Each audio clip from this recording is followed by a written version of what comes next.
ওনার সমস্যা হয়েছিল যে ওনার রেকটাম ক্যান্সার হয়েছে। ওনাকে আমি ইন্ডিয়া নিয়ে গেছিলাম, ওখানে রেডিয়েশন থেরাপি দিচ্ছি। এখানে বাংলাদেশে আবার ওনাকে কেমোথেরাপি দিলাম। অনেক টাকা খরচ হয়েছে। জানুয়ারি 12 তারিখ ডাক্তারে বলেছে দিচ্ছে উনি মারা যাবেন, বাঁচবেন না বেশি দিন। ওনার ব্রেনের ক্যান্সার ছড়াই গেছে। আচ্ছা, কত টাকা খরচ হয়েছে আপনার ইন্ডিয়াতে? আমার এই পর্যন্ত প্রায় 20-22 লক্ষ টাকা খরচ হয়ে গেছে। আমি সার্জারি না করার জন্য আপনার এখানে আসছি। যে আপনি বলছেন যে সার্জারি করাতে হবে না, এটা গোটা এমনি শুকিয়ে যাবে, সার্জারি করাতে হবে, আপনি চিকিৎসা চালান। ইনশাআল্লাহ আমি 4 মাস চিকিৎসা করার পরে 5 মাসের রিপোর্টের দেখছেন গোটা অনেক শুকিয়ে গেছে। আমার কাছে আছে ডকুমেন্ট, ফটো এর মধ্যে ক্যামেরার মধ্যে আছে। এখন আপনার পুত্রবধূর অবস্থা কি? সব ঠিক আছে, এখন একদম নরমাল। আগে যেরকম ছিল উনি আজ থেকে 2-3 বছর যেরকম ছিল সেরকম একদম নরমাল। বিসমিল্লাহির রহমানির রহিম। সম্মানিত দেশবাসী, আমি cancer specialist doctor SM. Sarwar. বিশেষ করে আপনারা জানেন যে সারা ওয়ার্ল্ডের ডাক্তারদের বক্তব্য, ক্যান্সার হলে আনসার নেই। ক্যান্সার হলে আমরা সাময়িকভাবে চিকিৎসা দিয়ে থাকি, এক সময় ক্যান্সারের মৃত্যু হয়, এটাই মেনে নিতে হয়। আমি বলবো যে ক্যান্সার হলে আনসার নেই সেই কথার কোনো ভিত্তি নেই। ক্যান্সার সম্পূর্ণরূপে সুস্থ হয়। আজকেও আমরা একজন ক্যান্সার রোগীর সাথে আপনার পরিচয় করে দিচ্ছি। ওনার পুত্রবধূ সুস্থ হয়েছে এবং আজকে আরেকজন বাবুকে নিয়ে আসছেন চিকিৎসার উদ্দেশ্যে। আপনার নাম? রফিক আহমদ। রফিক আহমদ। আপনার পিতার নাম? মরহুম সুলতান আহমদ। মোহাম্মদ সুলতান আহমেদ। আপনার মাতার নাম? সবিলা খাতুন। সবিলা খাতুন। আপনার গ্রাম? রাউজান। রাউজান। Post office? নোয়াপাড়া। নোয়াপাড়া। থানা? রাউজান। রাউজান। থানা রাউজান। তো গ্রামের নাম কি? পশ্চিম গুজরা। পশ্চিম বুজরা। হ্যাঁ। এটা সৌদি আরবের নাম। না না, বুজরা। গুজরা। জেলা হলো চট্টগ্রাম। আপনার পুত্রবধূ কিভাবে কি সমস্যা হয়েছিল? ওনার সমস্যা হয়েছিল যে ওনার রেকটাম ক্যান্সার হয়েছে। ওনাকে আমি ইন্ডিয়া নিয়ে গেছিলাম, ওখানে রেডিয়েশন থেরাপি দিচ্ছি। এখানে বাংলাদেশে আবার ওনাকে কেমোথেরাপি দিলাম।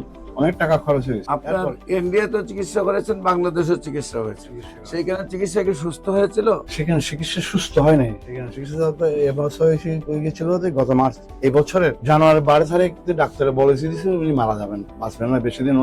ওনার ব্রেনের ক্যান্সার ছড়াই গেছে।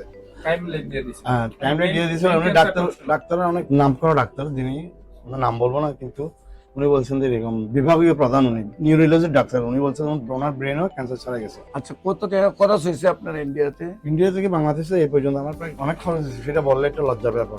না, কত গেছে মানুষ জানা দরকার, ওই জন্যই যে মানুষ অর্থনৈতিকভাবে যাতে আমার এই পর্যন্ত প্রায় 20-22 লক্ষ টাকা খরচ হয়ে গেছে। প্রায় 22 লক্ষ টাকা খরচ। আপনার এখানে সংক্ষিপ্ত ভাবে বেশি টাকা খরচ হয় না, কিন্তু ইন্ডিয়া যাওয়া আসা, এখানে চিকিৎসা করা, 8টা কেমো এখানে দিছি, 25টা থেরাপি ইন্ডিয়াতে দিছি, রেডিয়েশন থেরাপি। টোটাল 22 লক্ষ টাকা খরচ করে যখন রেজাল্ট পান নাই, ডাক্তার যখন বলছে মারা যাবে, তখন আসছেন আপনি আমার কাছে। আপনার আমার ঠিকানা কিভাবে পাইছে? আপনার ইউটিউবে দেখে। এখন আপনার এই পুত্রবধূর অবস্থা কি? এখন আপাতত ইনশাআল্লাহ সুস্থ। গতবার আপনি স্বপ্ন রিপোর্ট নিয়ে আমি এখন আল্লাহর রহমতে সম্পূর্ণ সুস্থ। আমি কি রিপোর্ট করাইছি? রিপোর্টে কি অবস্থা আসছে? সবগুলো আপনি দেখছেন, সবগুলো রিপোর্ট আল্লাহর রহমতে ভালো আসছে। একটা পয়েন্টের কথা বলি, আমার ডাক্তার আমাকে বলছিল যে ওনাকে সার্জারি করে ওনার গোটাটা বাইর করে ফেলতে হবে। না না, রেকটামে গোটা বাইর করতে হবে। আমি সার্জারি না করার জন্য আপনার এখানে আসছি। যে আপনি বলছেন যে সার্জারি করাতে হবে না, এটা গোটা এমনি শুকিয়ে যাবে, সার্জারি করাতে হবে, আপনি চিকিৎসা চালান। ইনশাআল্লাহ আমি 4 মাস চিকিৎসা করার পরে 5 মাসের রিপোর্টের দেখছেন গোটা অনেক শুকিয়ে গেছে। আমার কাছে আছে ডকুমেন্ট, ফটো এর মধ্যে ক্যামেরার মধ্যে আছে, মোবাইলের মধ্যে আছে, আপনাকেও দেখাইছি। সেই জন্য একটা ভরসা রাখছি যে নিশ্চয়ই ইনশাআল্লাহ যদি ক্যান্সার রোগী ভালো না হতো তাহলে এত রোগী আপনার পাশে আসতো না। আমি এখানে যতবার আসলাম দেখলাম, আমি তো 7 মাস রানিং করতেছি। আরো 2-1 রোগী পাঠিয়েছিল, আমার কাছে জিজ্ঞেস করছে, আরো একজন রোগীর রিপোর্ট আমার জেবে আছে। একজন রোগী যে ভালো হয়েছে সেটা প্রমাণ। আমি 20 লক্ষ টাকা খরচ করার পরে যে একটা রোগী ভালো করতে পারছি চট্টগ্রামের মধ্যে যা আপনার চিকিৎসায়, সেটাই জেনে রোগীরা যারা জানছে যারা বলছে যে আমাদেরকে ডাক্তারকে দেখাই দেয়। আমি ডাক্তার দেখাই দিচ্ছি, ওরা এখানে আসতেছে। যারা আসতে একটু অসুবিধা হয় তাদের সাথে আমি আসি, এরা একটু আসতে অসুবিধা হয় সেই জন্য আমি এদের সাথে আসছি। আজকে কালকে পরশু আবার আমার পুত্রবধূ নেওয়ার ডেট, ওষুধ নেওয়ার ডেট। ওনার তো ব্রেইনে ক্যান্সারটা ছিল, ঠিক না? উনি ওনার ডাক্তার ব্রেইনেও ছিল, টিউমারও চলে গেছিল এবং ক্যান্সারও চলে এরকম বলছিল, এরকম একটা রিপোর্ট করে দিয়েছিল। স্মৃতিশক্তি ঠিক আছে না, সব কিছু ঠিক আছে, এখন একদম নরমাল। আগে যেরকম ছিল উনি আজ থেকে 2-3 বছর যেরকম ছিল সেরকম একদম নরমাল। কি কোনো মনে হয় যে কোনো অ্যাবনরমাল বিহেভিয়ার?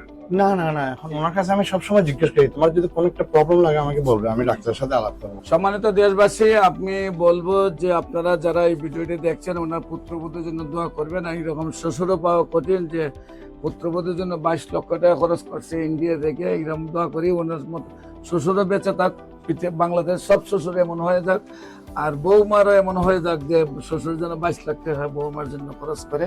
এবং আল্লাহর অশেষ রহমতে যেহেতু সুস্থ হয়েছে, দেশবাসীর কাছে দোয়া চাই উনি যেন আজীবন ভালো থাকে, আপনারা দোয়া করবেন। আর বিশেষ করে উনি আজকে আরেকজন বাবুকে নিয়ে আসছেন, ওর জন্য দোয়া করবেন। ওর এখানে এই যে টিউমার গুলা ধরা পড়ছে, এতে ক্যান্সার। আল্লাহর অশেষ রহমতে আমরা আশাবাদী 4 মাস চিকিৎসা করলে সুন্দরভাবে সুস্থ হয়ে যাবে। যে আপনারা গণস্বাস্থ্য হোমিওতে চলে আসুন, সুন্দরভাবে সুস্থ হবে। সবাইকে ধন্যবাদ। যে কোনো প্রয়োজনে স্ক্রিনে দেওয়া নম্বরে যোগাযোগ করেন। আসসালামু আলাইকুম ওয়া রাহমাতুল্লাহি ওয়া বারাকাতুহু।